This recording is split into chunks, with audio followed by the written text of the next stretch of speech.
Hey there, Cameron here to give my game review on Rage. Now, this game is a very unique game. It presents itself as a kind of an apocalyptic game based in, I'm pretty sure it's the US. There's no real hints of what city it is.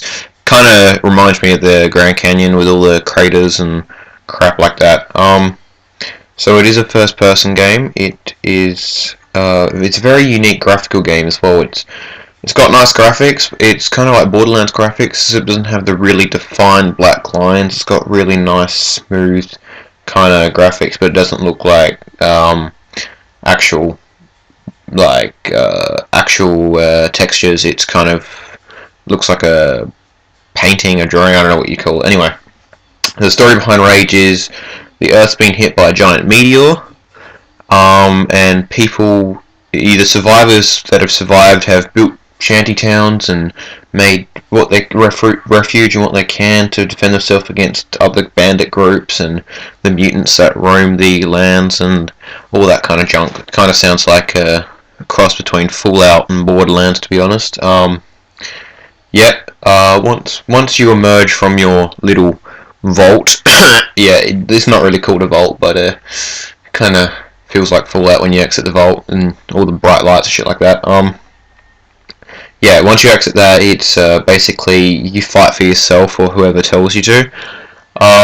When you're running around, you mainly encounter enemies on the roads, and yes, with that said, there are vehicles in this game. It's very different kind of vehicles. Obviously, Borderlands had the whole rockets and miniguns on your cars. This thing has the same thing. It's still got the lock-ons feature, so you're not automatically aiming your gun at the enemies. So it kind of makes it a bit hard. There's not much physics in the game. The jumps kind of suck because you can lose control of your car easily and roll it, but what can you do? It's still fun to drive around and blow the shit out of cars. First person's fun. You run around. You've mainly just got a gun in your hand. You start off with a pistol. If you have the DLC, you get a couple of extra weapons, but you don't really need to use them, especially the shotgun. You get that pretty early in the game. There's a lot to explore in this game. You've got sewers, you've got the dead city, which by the way is very well designed. It's really creepy. It's kind of like a living, breathing organism. With that said, even though it is an open world game, there's no real reward for exploring. It's mainly just, you can find enemies to defeat and get money for it and stuff like that.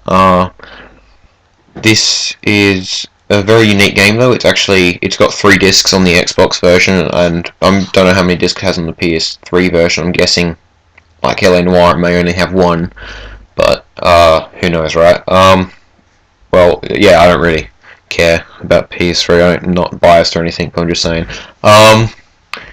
It's got 2 discs. Story's about 20 hours long. Took me a good 3 days to finish. And the 3rd disc is multiplayer, and multiplayer is mainly there's a co-op story in multiplayer. It's kind of like a backstory to the whole main story. How these guys you meet get their weapons and get around the wasteland. You also have race mode or road rage in multiplayer, and that's basically the racing.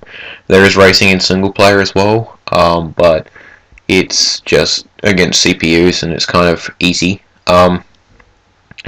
When you are running around the wasteland, you will find items that you can sell or that you can use to create other items with. In my video, as you can see, I create turrets and wing sticks and all that stuff that comes in handy. There is a game show in the game as well. It's called Mutant Bash TV, and it's basically just a stage level area where you run around killing mutants. That's about it, I can say. The story is good, but it's not a story that really pulls you in. It's kind of like do the story if you want, but it's not like a game that really involves you in the story. Alright, thanks for watching, and my next review should be on Batman Arkham City.